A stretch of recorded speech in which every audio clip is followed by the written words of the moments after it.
mi ni Alhaji Yekini Abdulazeez Ayinla Ibukunolu. Mo ń ṣe ọjọ́ ìbí 64 lẹ́nu. Dé tó ṣe wípé kì í ṣe gbogbo èèyàn lọ́lọ́run ọba yọ̀ọ̀dá bẹ́ẹ̀ fún. Ààrẹ ni tí wọ́n bí lóòjọ́ tó ti padà. Ààrẹ ni tí ò lòjò oṣù kan tó ti padà. Ààrẹ ni tí ò lòjù ọdún kan lọ tó ti padà sọ́dọ̀ Ọlọ́run.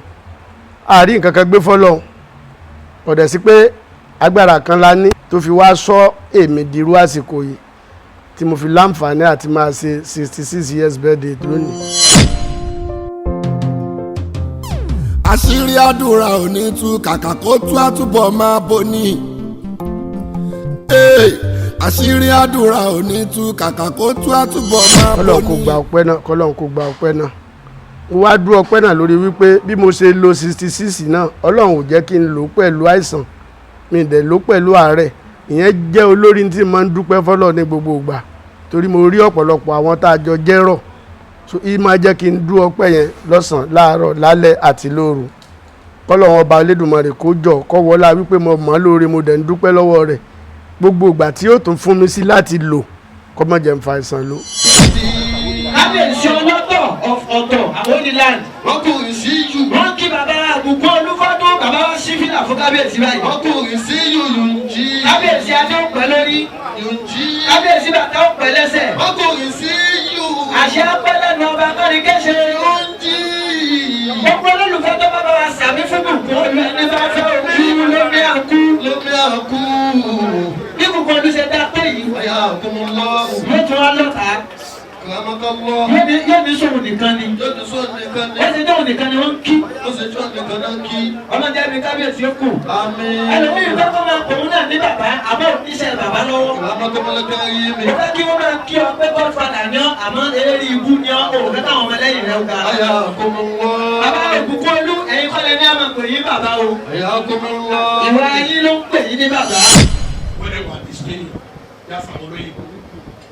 Alájídé jẹ́ nìkan tí ò kórìíra èèyàn pé mi ṣe mọ̀ wọ́n. Torí mo wà nínú ẹgbẹ́ prestige. Tẹ́lẹ̀ mi máa fẹ́ wẹgbẹ́ wa. Olówó ògùn lówó Alhaji àní ẹ̀jẹ̀ ká gbà á. Mo rí quality ẹ̀ lára wọn. Wọ́n à kórìíra èèyàn dáadáa ni wọ́n. Ẹgbọ́n kan tí mo wí. Alhaji ò fowó ṣeré. Torí ẹni tí ò bá fi iṣẹ́ ṣeré kò lè fi owó ṣeré. Ọlọ́run fún wa ní wọn nínú ẹbí wa. A kì í fi ìgbà kan dákẹ́ láti dúpẹ́ lọ́wọ́ Ọlọ́run ọba.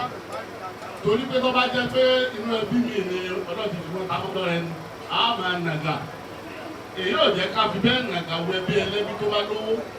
Nítorí pé bí tiwa náà tún ní gbogbo ìgbà ló ń sọ fún wa. Èmi jẹ́ àbúrò lẹ́yìn wọn. Tẹ́ bá rí lẹ́yìn kí ló bá dì. Àbí sọ bá dì báyìí. Ó lọ sí wọn rí báyìí. Mo béèrè ní owó resides. Ìtàbí mọ̀ wípé Alhaji Ibunkunolu ọ̀dà owó ẹ̀jẹ̀ òun nìyẹn.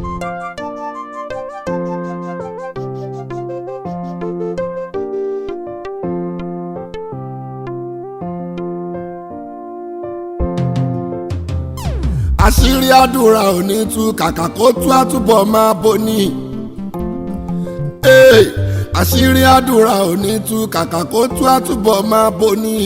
Igi lẹ́yìn ọgbà wa ò ní wo owó tì ó dúró gbọ̀ngbọ̀n. Àṣírí Ọlọ́run ò ní tú àdìmú àdìta méjèèjì ò jọra wọn. Àdúrà wa gbà Àjíbọ́lá. Àdúrà wa gbà àdúrà wa gbà Báràkà. Àdúrà wa gbà èyí tá a bá ṣe lòwúrọ̀ ọ̀sán tàbí alẹ́ o. Àdúrà wa gbà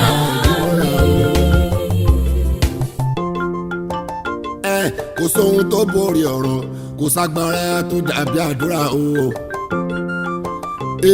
Kò sóhun tó borí ọ̀rọ̀ kò ságbára tó dàbí àdúrà o.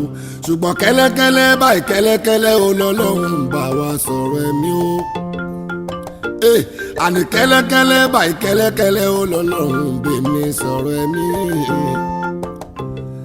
Àṣírí Ọlọ́run ẹ̀ ò lè tú. Àṣírí Ọlọ́run ẹ̀ ò lè tú sára pẹ̀lú àdúrà ìmùlẹ̀ ni wọ́n o. Àdúrà wa gbà Àjíbọ́lá. Àdúrà wa gbà àdúrà wa gbà Jíbọ́lá. àdúrà wa gbà ní. èyí tá a bá ṣe lòwòrán ọ̀sán pẹ̀lú alẹ́ o. àdúrà wa gbà